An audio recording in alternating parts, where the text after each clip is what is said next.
Road మీద ఒక పెద్దాయన ఆవేశంతో అక్కడ కళ్ళు తిరిగి పడిపోతూ ఉంటే, ఇంతలో మైథిలి అలాగే సౌదామిని వాళ్ళిద్దరూ కూడా అతని దగ్గరకు వచ్చి అతన్ని గట్టిగా పట్టుకుంటారు. "ఇదిగో పెద్దాయనా, నువ్వు ఏం భయపడకు, ఇదిగో కొద్దిగా వాటర్ తాగు" అని చెప్పి సౌదామిని అంటుంది. దాంతో అక్కడ ఉన్న మైథిలి అలాగే అక్కడే ఉన్న సౌదామిని వీళ్ళిద్దరూ కూడా ఆ పెద్దాయన కింద పడిపోకుండా గట్టిగా పట్టుకుంటారు. దాంతో అక్కడ ఉన్న పెద్దాయన అయితే, "మీకు చాలా కృతజ్ఞతలు అమ్మ, మీకు రుణపడి ఉంటాను" అని చెప్పి అక్కడి నుండి అలా నెమ్మదిగా నడుచుకొని వెళ్తూ ఉంటాడు. దాంతో అక్కడ ఉన్న సౌదామిని అయితే, "మీ ఇల్లు ఎక్కడో చెప్పండి, మా డ్రైవర్ దించేస్తాడు" అని చెప్పి సౌదామిని అంటుంది. దాంతో అక్కడ ఉన్న మైథిలి అయితే, "అవును పెద్దాయన, నువ్వు ఇప్పుడు ఎలా నడుచుకొని వెళ్తావు, వెళ్ళలేవు కదా, మీ ఇల్లు ఎక్కడో చెప్పండి" అని చెప్పి సౌదామిని కూడా అంటుంది. దాంతో ఆ పెద్దాయన అయితే, "పర్వాలేదు, ఇక్కడే నేను నడుచుకొని వెళ్ళిపోతాను" అని చెప్పి అంటూ ఉంటాడు. దాంతో అక్కడ ఉన్న సౌదామిని మైథిలిని చూసి ఇలా అంటూ ఉంటుంది, "ఏంటో మన ఇద్దరం అనుకోకుండా ఇలా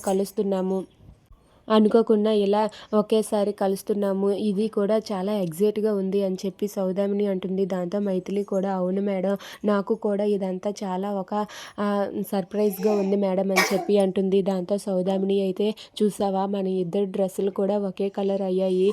మొదట మనం ఆ గుడిలో కలిసాము. తర్వాత ఇలా నేను నీ గురించి చాలా మంచిగా మా ఇంట్లో చెబుతూ ఉంటే, మా ఇంట్లో వాళ్ళందరూ ఆ అమ్మాయిని ఎప్పుడు పరిచయం చేస్తావని చెప్పి అడుగుతున్నారు" అని చెప్పి అంటూ ఉంటుంది. ఆ మాట వినగానే అక్కడ ఉన్న మైథిలి అయితే అలా నవ్వుతూ ఉంటుంది. దాంతో సౌదామిని అయితే, "ఎప్పుడో ఎందుకు, ఇప్పుడే తీసుకొని వెళ్తాను. నువ్వు ఈరోజు ఫ్రీయే కదా, ఈరోజు నేను నిన్ను మా ఇంటికి తీసుకొని వెళ్తానని చెప్పి సౌదామిని అంటుంది.